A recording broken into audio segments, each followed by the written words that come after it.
Hi, I'm Madison and welcome back to my channel, Mad Crafty. We're actually in my craft room now, but we gotta go to my bedroom for this, so let's go. First, we're gonna tackle this wall. And now this wall has always been the wall that I like to put some sort of texture on it. So in the past, I have made it a flower power with paper flowers wall, which was gorgeous, but in the middle of the night, flowers would fall and it would piss me the you-know-what off.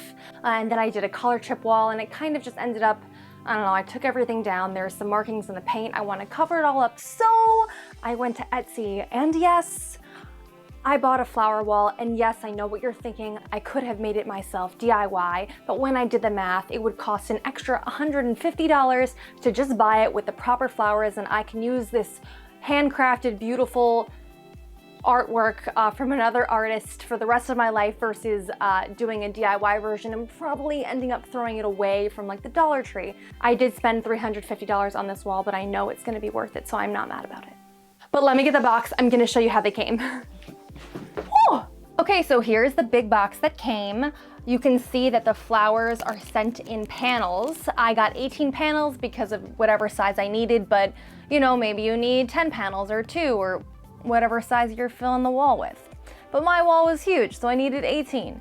And you can see here that they're beautiful flowers, and on the back, they have this, gosh, I don't know what it's called, plastic grid. So they're very easy to attach to one another and to store in a garage if you needed to, or, you know, take with you somewhere else. You just throw them in the box and you take them. Another reason why I love them.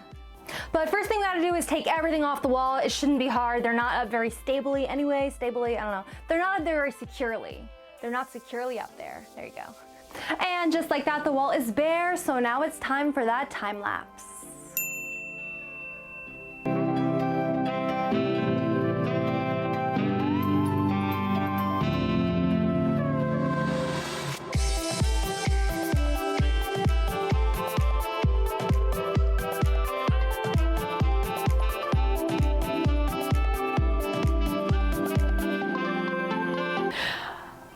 So here it is. It took the length of Harry Potter and the Sorcerer's Stone movie to finish the whole thing, but I enjoyed that. I'm a big Harry Potter nerd, so I listened and kind of hung it up.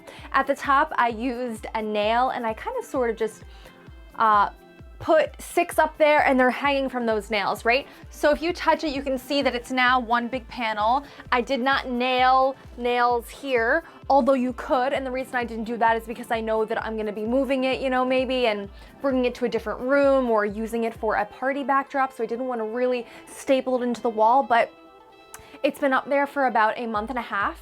Yes, I did put the same dress on that I hung it up in for cohesiveness, but it's been up there for like a month and a half, like I just said, and it has not fallen. It has stayed in perfect condition.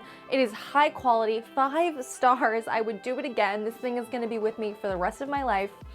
Really, really, really glad that I spent $350, and yes, it was so worth it. Would do it again. Would do it in a different color. You should do it too if you were considering it. And you know, I gotta say, usually I tell myself, Madison, you could have done that yourself, but not this time. I am really glad that I did not attempt to do it myself.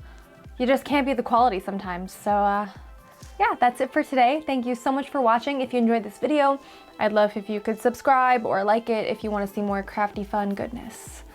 The natural light is leaving and so am I. So see you next time. Bye. Find me on Instagram and TikTok and Pinterest too. All that stuff, all the good stuff. The light was just so good, and then it just sort of, yeah, I think it's gonna rain. Anyway, happy girl.